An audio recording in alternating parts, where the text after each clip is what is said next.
My name is Erin Tadena, a staff member here at House Rabbit Society, and today we have Anchovy here, and we'll be talking about rabbit bottom cleaning.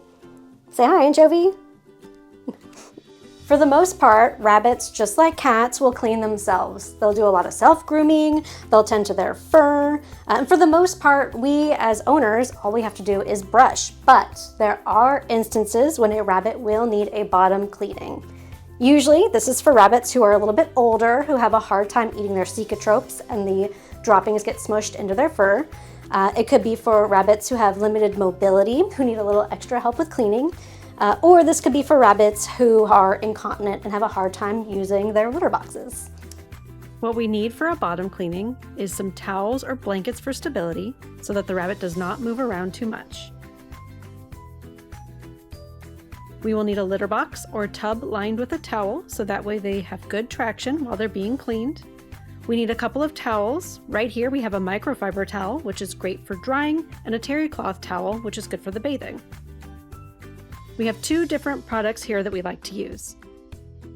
We recommend using a hypoallergenic shampoo for rabbits' sensitive skin that should be pretty safe for the bottom cleaning. And we do also recommend an incontinent wash that could be used to loosen up any debris that is on the bottom of the rabbit that you are having a hard time removing. So Anchovy here is not very good about eating his cecotropes, so he does get them stuck to the bottom of his coat. You will see he is a little poopy on his hind feet and on his bottom, so we will be cleaning those particular areas today.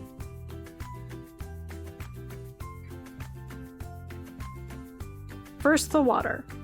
Bring the tub over to the sink. We're going to fill the tub up with about 1 to 2 inches of water, just enough so that his bottom and paws will sit in the water, but not enough that he is entirely wet. It's also important to remember that we are not fully showering or fully bathing the rabbit. The rabbit is never getting soaking wet the way that we would wash a dog. Rabbits are much more like cats in that they should not be too wet when we're washing them. Rabbits are prone to hypothermia, so we want to make sure that they don't get too cold or too wet. I take the washcloth and wet it before I knead it.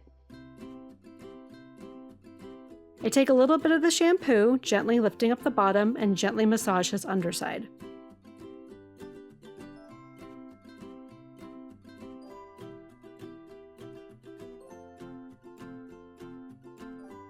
If you have a rabbit who is a little bit more squirmy, I like to hold like this with my dominant hand that will control the rabbit on the rabbit's underside away from the lungs.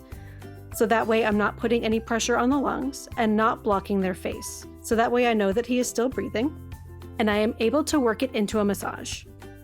Usually when the rabbit feels secure like this, they are less likely to kick out.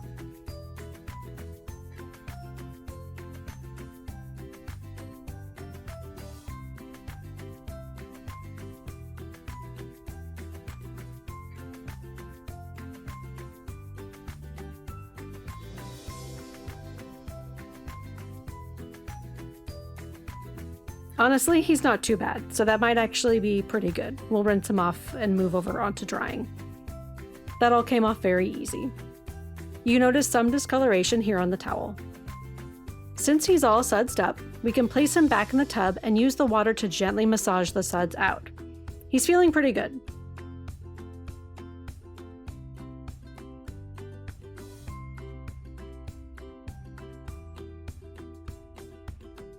He's feeling pretty feisty. I feel like I got a good amount of suds out of the fur, so I'm going to turn back on the water and then gently massage with the water.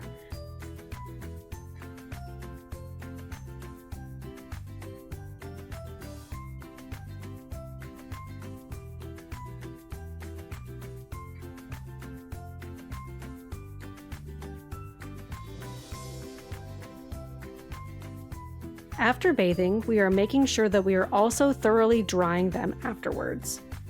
That way their coat doesn't get matted, and so that way they are not too cold after the bottom cleaning.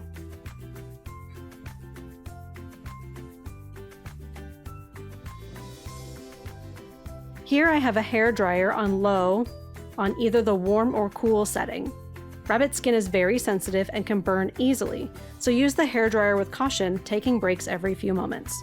I like to alternate between towel drying and hair drying as to not agitate the skin.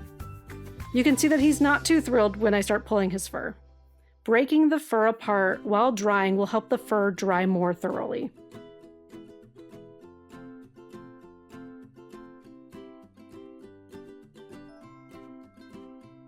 I will also turn the rabbit so that way I have a better angle on their underside so that I can be sure their nether region is completely dried. And of course, be sure at the end to give some good head pets and massages to let them know that they've done a good job. It would also be a good idea to give a treat or two to positively reinforce the good behavior and better associate bottom cleaning time with a positive feeling.